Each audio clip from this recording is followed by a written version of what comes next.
మా ప్రియమైనటువంటి గాదంపల్లి గ్రామ వాస్తవ్యులారా, యేసు ప్రభు పరిశుద్ధ నామములో మీకందరికీ శుభములు తెలియపరుస్తూ ఉన్నాం.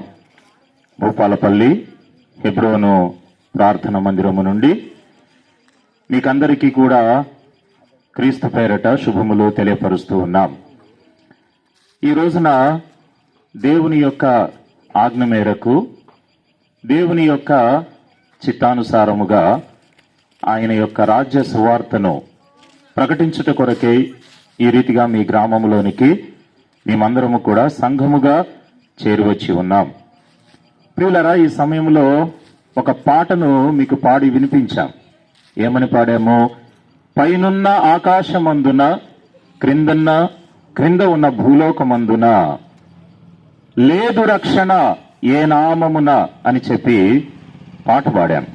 ప్రియులారా, రక్షణ ఎన్నోసార్లు మీరు కూడా విని ఉంటారు. రక్షణ ఎందులో నుంచి రక్షణ?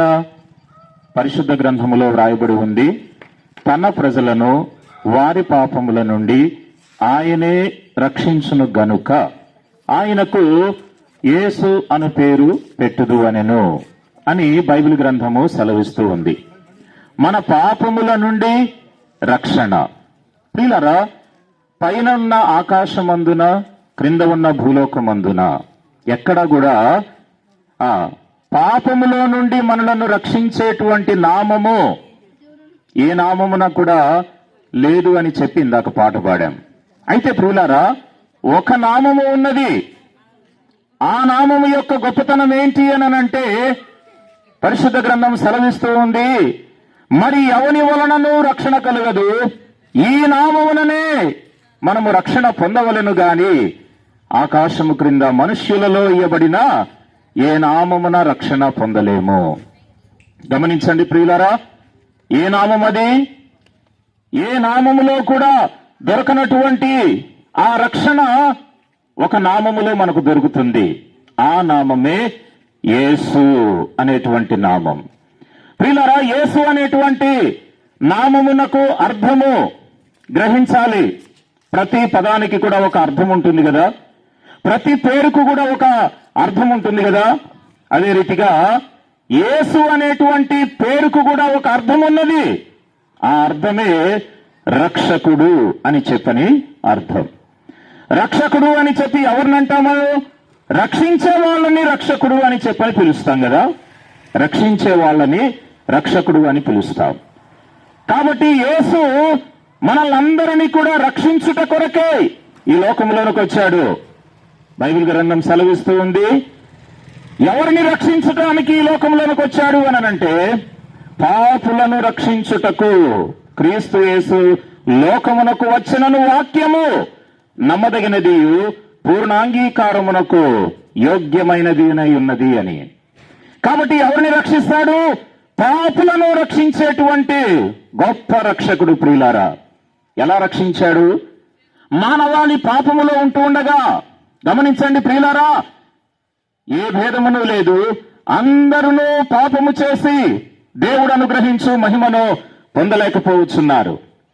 కాబట్టి పాపము విషయంలో ఏ భేదము కూడా లేదు, అందరము కూడా పాపులమే. అయితే పాపము వలన వచ్చు జీతము మరణము. అదే రెండవ మరణము నరకము, అగ్నిగంధకములతో మండుగుండము. కనుక ప్రియమైనటువంటి వారలారా, ఈ యొక్క నిత్య నరకములో నుండి మనలను తప్పించడానికి యేసు ప్రభువారి లోకములోనికి వచ్చాడు. ఎలా రక్షించాడండి? కుల మతాలు తేడా లేదు. ఫలానా కులం వాళ్ళకే యేసు దేవుడు అని చెప్పి బైబిల్లో లేదు, ఫలానా మతం వాళ్ళకే యేసు ప్రభువారు దేవుడు అని చెప్పి బైబిల్లో లేదు. యేసుక్రీస్తు అందరికీ ప్రభువు. దేవుడు ఒక్కడే, దేవునికి నరులకును మధ్యవర్తి ఒక్కడే, ఆయన క్రీస్తు యేసును నరుడు. కనుక ప్రియమైనటువంటి వారలారా, దేవుడు మనలందరినీ కూడా రక్షించుట కొరకే ఈ లోకంలోనికి నరునిగా ఈ లోకంలోనికి అనుగ్రహించబడ్డాడు. గమనించండి, యేసు అనంటే రక్షకుడు అని చెప్పని అర్థము. మన పాపముల నుండి మనలను రక్షించటానికి ఆయన చేసినటువంటి గొప్ప కార్యం ఏంటి అని అంటే, ప్రియులారా, యేసుదేవుడు మనందరి కొరకు శిలువ మీద మరణించాడు. మనందరికి నిమిత్తమై, గాదంపల్లిలో ఉన్న మీ నిమిత్తమై, భూపాలపల్లి నుంచి వచ్చిన మా నిమిత్తమై, సర్వలోకము నిమిత్తమై యేసు ప్రభువారు మనందరి కొరకై ఆయన తన రక్తాన్ని చిందించాడు. ప్రియులారా, మానవుడు చేసినటువంటి పాపములను బట్టి, మనము చేసినటువంటి పాపములను బట్టి ఆయన యొక్క తల మీద ముళ్ళ కిరీటము, ఆయన యొక్క చేతులలో కాళ్లలో మేకులు కొట్టబడ్డాయి, ఆయన యొక్క దేహము కొరడాలతోటి కొట్టబడింది. చూసారా, ఇంతగా మనల్ని అందరినీ కూడా ప్రేమించి ఆయన మనందరి కొరకు తన రక్తమంతా ధారపోశాడు. తన రక్తమంతా ధారపోశాడు. ఎవరైనా చేశారా ఈ కార్యము? మన పాప క్షమాపణ నిమిత్తమై. ప్రియులారా, గమనించండి, తప్పులు చేసింది మనము, పాపములు చేసింది మనము, కానీ బలి అయిపోయింది ఎవరు అనంటే యేసుక్రీస్తు ప్రభువారు. దేవుడు, భగవంతుడు మనందరి కొరకై శిలువ మీద తన రక్తమును చిందించి, ఇప్పుడు చూడండి, మన మీద ఉన్నటువంటి శిక్షను తొలగించాడు. మన పాపములను బట్టి మనము పొందవలసినటువంటి ఆ భయంకరమైనటువంటి ఆ నరక శిక్షను మనందరి మీద నుండి తొలగించాడు యేసు ప్రభువారు. ప్రియులారా, ఎలా అనంటే, మనము పొందవలసినటువంటి శిక్షను ఆ శిలువ మీద తన రక్తమును చిందించుట ద్వారా యేసు ప్రభువారు మనందరి కొరకు బలి అగుట ద్వారా మన మీద ఉన్న పాప దోషాన్ని, మన మీద ఉన్నటువంటి పాప శిక్షను మన మీద నుండి తొలగించాడు. అయితే ప్రియులారా, ఇప్పుడు వాక్యం వింటున్నటువంటి నీవు చేయాల్సినటువంటి పని ఏంటో తెలుసా? ఇప్పుడు యేసు ప్రభు ప్రేమతో పిలుస్తూ ఉన్నాడు. ప్రయాసపడి భారము మోసుకొనుచున్న సమస్త జనులారా నా యొద్దకు రండి, నేను మీకు విశ్రాంతి కలుగజేతును అని చెప్పనన్నాడు. కాబట్టి పాప భారముతోటి కొట్టుమిట్టాడుతూ, ఈ రోజున నీ స్థితి ఎలా ఉందో నాకైతే తెలియదు. త్రాగుడుకు బానిసగా ఉన్నావా? లేకపోతే ఇంకా ఈ లోకములో ఏ విధమైనటువంటి లక్షణాలకు నువ్వు బానిసగా ఉండి కుటుంబంలో నెమ్మది లేక, కుటుంబంలో సంతోషము లేక, కుటుంబంలో మరి మనశ్శాంతి లేక ఒకవేళ నువ్వు కొట్టుమిట్టాడుతూ ఉంటే, ప్రియమైనటువంటి సహోదరుడా, సహోదరి, నువ్వెవరు అయినా సరే, నీకు ఒక శుభవార్త.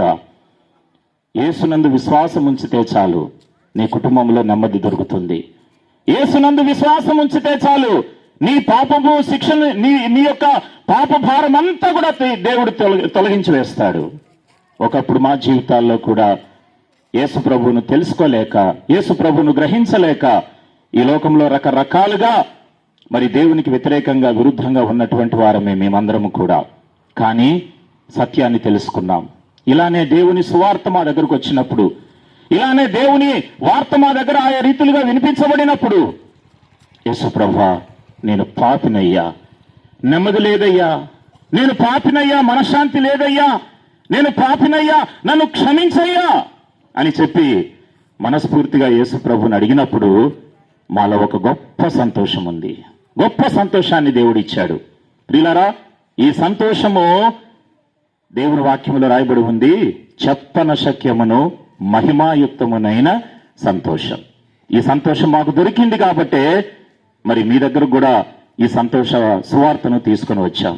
యేసునందు విశ్వాసం ఉంచితే రక్షణ ఉంది, విశ్వాసము ఉంచకపోతే, ప్రియులారా గమనించండి, మానవుని జీవితము శాశ్వతం కాదు.